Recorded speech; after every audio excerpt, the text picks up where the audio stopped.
Hello and welcome to FXcast. This is our FXcast market analysis for Tuesday, May 3rd, 2011. In our video, we're going to evaluate some high probability trading setups. We'll look at the gold chart. We'll create a low volatility watch list, an inside bar watch list, and we're going to review the economic calendar, see what's going to affect our potential trades, and we have an education spotlight at the end. So let's go to our first trade. The first we're going to look at is the dollar yen. On a daily chart, we have a sideways consolidating channel. And the pattern we're looking at is a falling three pattern right at that support. And so we're looking for a break below 80.90. Our first target will be 80.60, second target 80, with a stop loss at about 80.15. This one, basically, if it breaks a high of Monday, we're pretty much, the trade's not going to happen. So we have somewhat of a tight stop on this one. Let's pull up the charts and take a look. Now this was a low volatility trade up that I was watching for the majority of the day, and it looks like it's possibly happening. And again, on our daily chart here, we can see our falling three pattern. We have our push down, a little doji as a support. We talked about this yesterday, and now we're proceeding lower.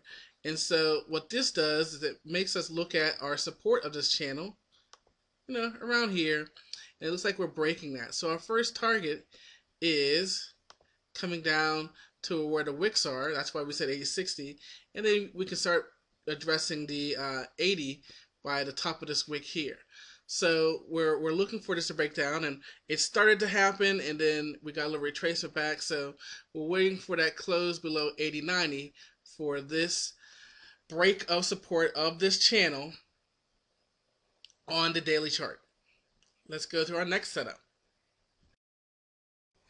And here's our second trade. This is a trade we've been talking about for 2 days now. It almost triggered today. It did not. And now we have sort of a inverted hammer.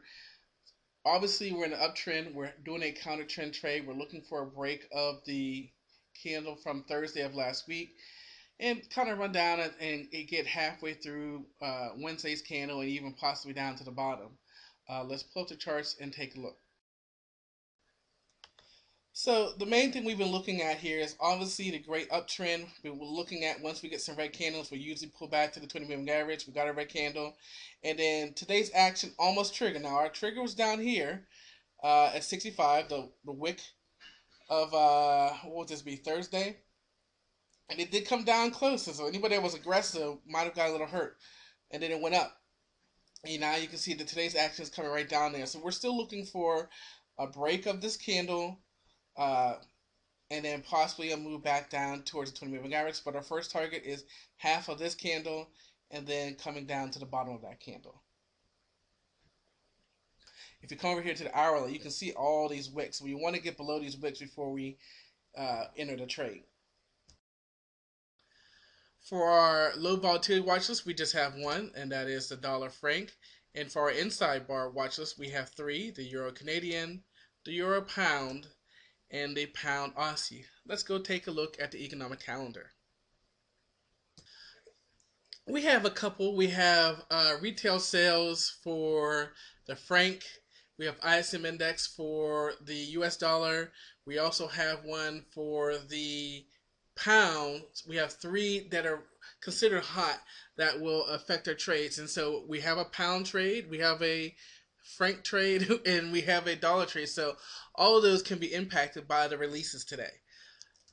So why is it that 98% of our traders fail? Well, I think there's a couple reasons. First, they rely on systems that they don't understand. They go out and buy them, or they have a robot, or they have expert advisors, or they got some trading system that tells them what to do, but they don't understand why they're doing it, and they don't have the capital to handle that system. Another thing is, because they don't understand their system, they can't fix it when market conditions change. Like when the economic release comes out, like when the trend changes. Can you tweak your system to adjust to the current climate? Lack of confidence. You don't understand it. It requires you to have a bigger stop. It requires you to take more risk, and you don't have the confidence. You get afraid. You take one loss, and you have fear in that system. And thus what happens is you get back on Google and you search for another system, and you're basically a mark. Uh, uh, all these sites out there selling all these systems, and keep in mind, there's nothing wrong with that. And the majority of systems actually do work. It's not the system that's a problem, it's the traders that's the problem. You have to find a system that matches who you are. You have to find a setup that matches who you are.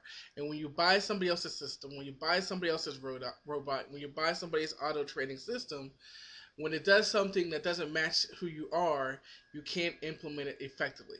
So make sure that when you're trading who you are and not who you want to be.